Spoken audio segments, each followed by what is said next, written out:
1 King chapter 13. The man of God from Judah. By the word of the Lord, a man of God came from Judah to Bethel, as Jeroboam was standing by the altar to make an offering. He cried out against the altar by the word of the Lord. Altar, altar. This is what the Lord says. A son named Josiah will be born to the house of David. On you he will sacrifice the priests of the high places who make offerings here, and human bones will be burned on you. That same day the man of God gave a sign. This is the sign the Lord has declared. The altar will be split apart and the ashes on it will be poured out. When King Jeroboam heard what the man of God cried out against the altar at Bethel, he stretched out his hand from the altar and said, "Seize him." But the hand he stretched out toward the man shriveled up, so that he could not pull it back. Also the altar was split apart and its ashes poured out according to the sign given by the man of God by the word of the Lord. Then the king said to the man of God, "Intercede with the Lord your God and pray for me that my hand may be restored." So the man of God interceded with the Lord, and the king's hand was restored and became as it was before. The king said to the man of God, "Come home with me for a meal, and I will give you a gift." But the man of God answered the king, "Even if you were to give me half your possessions, I would not go with you, nor would I eat bread or drink water here. For I was commanded by the word of the Lord, you must not eat bread or drink water or return by the way you came." So he took another road and did not return by the way he had come to Bethel. Now there was a certain old prophet living in Bethel, whose sons came and told him all that the man of God had done there that day. They also told their father what he had said to the king. Their father asked them, "Which way did he go?" And his sons showed him which road the man of God from Judah had taken. So he said to his sons, "Saddle the donkey for me." And when they had saddled the donkey for him, he mounted it and rode after the man of God. He found him sitting under an oak tree and asked, "Are you the man of God who came from Judah?" "I am," he replied. So the prophet said to him, "Come home with me and eat." The man of God said, "I cannot turn back and go with you, nor can I eat bread or drink water with you in this place. I have been told by the word of the Lord, you must not eat bread or drink water there or return by the way you came." The old prophet answered, "I too am a prophet as you are. And an angel said to me by the word of the Lord, bring him back with you to your house so that he may eat bread and drink water." But he was lying to him. So the man of God returned with him and ate and drank in his house. While they were sitting at the table, the word of the Lord came to the old prophet who had brought him back. He cried out to the man of God who had come from Judah, "This is what the Lord says. You have defied the word of the Lord and have not kept the command of the Lord your God gave you. You came back and ate bread and drank water in the place where he told you not to eat or drink. Therefore your body will not be buried in the tomb of your ancestors." When the man of God had finished eating and drinking, the prophet who had brought him back saddled his donkey for him. As he went on his way, a lion met him on the road and killed him, and his body was left lying on the road, with both the donkey and the lion standing beside it.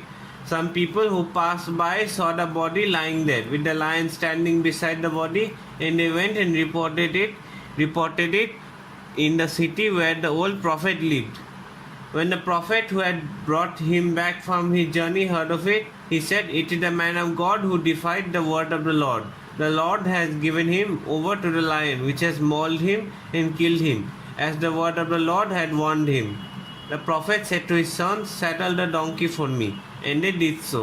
Then he went out and found the body lying on the road, and the donkey and the lion standing beside it. The lion had neither eaten the body nor mauled the donkey. So the prophet picked up the body of the man of God, laid it on the donkey, and brought it back to his own city to mourn for him and bury him. Then he laid the body in his own tomb, and they mourned over him and said, "Alas, my brother." After burying him, he said to his sons, "When I die, bury me in the grave where the man of God is buried. Lay my bones beside his bones." For the message he declared by the word of the Lord against the altar in Bethel and against all the shrines on the high places in the towns of Samaria will certainly come true. Even after this, Jeroboam did not change his evil ways, but once more appointed priests for the high places from all sorts of people. Anyone who wanted to become a priest, he consecrated for the high places. This was the sin of the house of Jeroboam that led to his downfall and to its destruction from the face of the earth. 1 Kings chapter 14. Ahijah's prophecy against Jeroboam. At that time, Abijah son of Jeroboam became ill, and Jeroboam said to his wife, "Go disguise yourself so you won't be recognized as the wife of Jeroboam. Then go to Shiloh. Ahijah the prophet is there, the one who told me I would be king over this people. Take 10 loaves of bread with you, some cakes and a jar of honey, and go to him. He will tell you what will happen to the boy." So Jeroboam's wife did what he said and went to Ahijah's house in Shiloh. Now Ahijah could not see. His sight was gone because of his age. But the Lord had told Ahijah, "Jeroboam's wife is coming to ask you about her son, for he is ill, and you are to give her such and such an answer. When she arrives, she will pretend to be someone else." So when Ahijah heard the sound of her footsteps at the door, he said, "Come in, wife of Jeroboam. Why this pretense? I have been sent to you with bad news. Go, tell Jeroboam that this is what the Lord, the God of Israel, says. I raised you up from among the people and appointed you ruler over my people Israel. I tore the kingdom away from the house of David and gave it to you. But you have not been like my servant David, who kept my commands and followed me with all his heart, doing only what was right in my eyes. You have done more evil than all who lived before you. You have made for yourselves other gods, idols made of metal. You have aroused my anger and thrust me behind your back. Because of this, I am going to bring disaster on the house of Jeroboam. I will cut off from Jeroboam every last male in Israel, slave or free. I will burn up the house of Jeroboam as one burns dung, until it is all gone. Dogs will eat those belonging to Jeroboam who die in the city, and the birds will feed on those who die in the country. The Lord has spoken. As for you, go back home. When you set foot in your city, the boy will die. All Israel will mourn for him and bury him. He is the only one belonging to Jeroboam who will be buried, because he is the only one in the house of Jeroboam in whom the Lord, the God of Israel, has found anything good. The Lord will raise up for himself a king over Israel who will cut off the family of Jeroboam. Even now this is beginning to happen. And the Lord will strike Israel so that it will be like a reed swaying in the water. He will uproot Israel from this good land that he gave to their ancestors and scatter them beyond the Euphrates River, because they aroused the Lord's anger by making Asherah poles. And he will give Israel up because of the sins Jeroboam has committed and has caused Israel to commit. Then Jeroboam's wife got up and left and went to Tirzah. As soon as he stepped over the threshold of the house, the boy died. They buried him, and all Israel mourned for him, as the Lord had said through his servant the prophet Ahijah. The other events of Jeroboam's reign, his wars, and how he ruled are written in the book of the annals of the kings of Israel. He reigned for 22 years and then rested with his ancestors. And Nadab his son succeeded him as king. Rehoboam, king of Judah. Rehoboam, son of Solomon, was king in Judah. He was 41 years old when he became king, and he reigned 17 years in Jerusalem, the city the Lord had chosen out of all the tribes of Israel in which to put his name. His mother's name was Naamah, she was an Ammonite.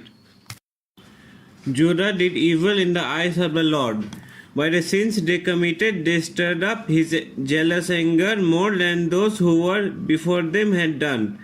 They also set up for themselves high places, sacred stones, and Asherah poles on every high hill and under every spreading tree.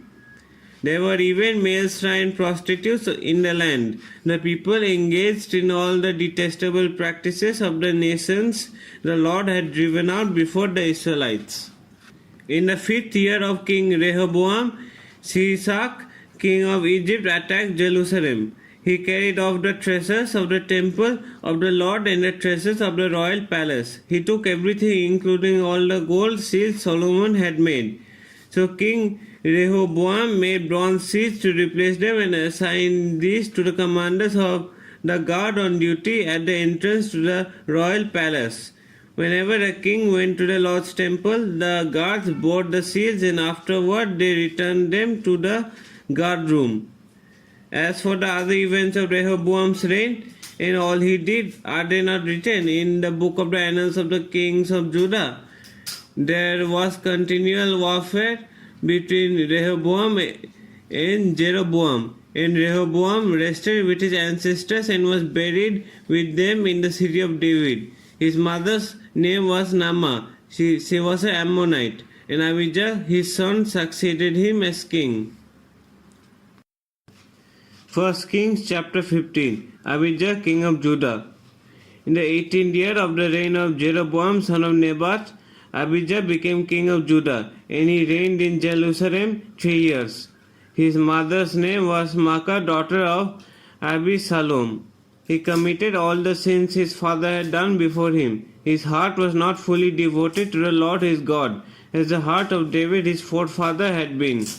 Nevertheless, for David's sake, the Lord his God gave him a lamp in Jerusalem by raising up a son to succeed him and by making Jerusalem strong. For David had done what was right in the eyes of the Lord and had not failed to keep any of the Lord's commands all the days of his life, except in the case of Uriah the Hittite.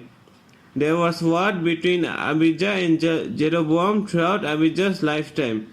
As for the other events of Abijah's reign and all he did, are they not written in the book of the annals of the kings of Judah? There was war between Abijah and Jeroboam, and Abijah rested with his ancestors and was buried in the city of David. And Asa, his son, succeeded him as king. Asa, king of Judah. In the 28th year of Jeroboam, king of Israel, Asa became king of Judah, and he reigned in Jerusalem 41 years. His grandmother's name was Maacah, daughter of Abisalom. Asa did what was right in the eyes of the Lord, as his father David had done. He expelled the male shrine prostitutes from the land and got rid of all the idols his ancestors had made. He even deposed his grandmother Maacah from her position as queen mother because she had made a repulsive image for the worship of Asherah. Asa cut it down and burned it in the Kidron valley. Although he did not remove the high places, Asa's heart was fully committed to the Lord all his life. He brought into the temple of the Lord the silver and gold and the article that he and his father had dedicated. There was war between Asa and Baasha, king of Israel, throughout their reigns. Baasha, king of Israel, went up against Judah and fortified Ramah to prevent anyone from leaving or entering the territory of Asa, king of Judah. Asa then took all the silver and gold that was left in the treasuries of the Lord's temple and of his own palace. He entrusted it to his officers and sent them to Ben-Hadad, son of Tabrimon, the son of Herizon, the king of Aram, who was ruling in Damascus. Let there be a treaty between me and you, he said, as there was between my father and your father. See, I am sending you a gift of silver and gold. Now break your treaty with Baasha, king of Israel, so he will withdraw from me. Ben-Hadad agreed with King Asa and sent the commanders of his forces against the towns of Israel. He conquered Ijon, Dan, Abel Beth Maacah, and all Kinnereth, in addition to Naphtali. When Basa heard this, he stopped building Rama and withdrew to Tirza. Then King Asa issued an order to all Judah. No one was exempt, and they carried away from Rama the stones and timber Basa had been using there. With them, King Asa built up Geba in Benjamin and also Mizpah. As for all the other events of Asa's reign, all his achievements, all he did and the cities he built, are they not written in the book of the annals of the kings of Judah? In his old age, however, his feet became diseased.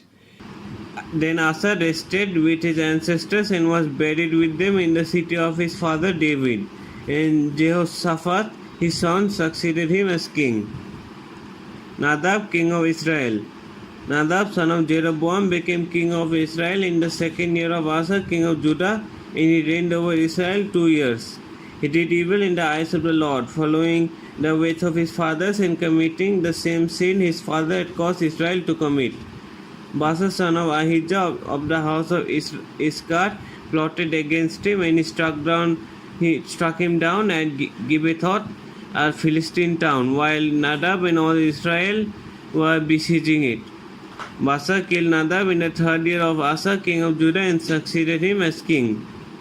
As soon as he began to reign, he killed Jeroboam's whole family. He did not leave Jeroboam anyone that breathed, but destroyed them all according to the word of the Lord given to his servant Ahijah the Shilonite. This happened because of the sins Jeroboam had committed and had caused Israel to commit, and because he aroused the anger of the Lord, the God of Israel. As for the other events of Nadab's reign, and all he did, are they not written in the book of the annals of the kings of Israel? There was war between Asa and Baasa, king of Israel, throughout their reigns. Baasa, king of Israel. In the third year of Asa, king of Judah, Baasa, son of Ahijah, became king of all Israel in Tirza, and he reigned 24 years. He did evil in the eyes of the Lord, following the ways of Jeroboam and committing the same sin Jeroboam had caused Israel to commit.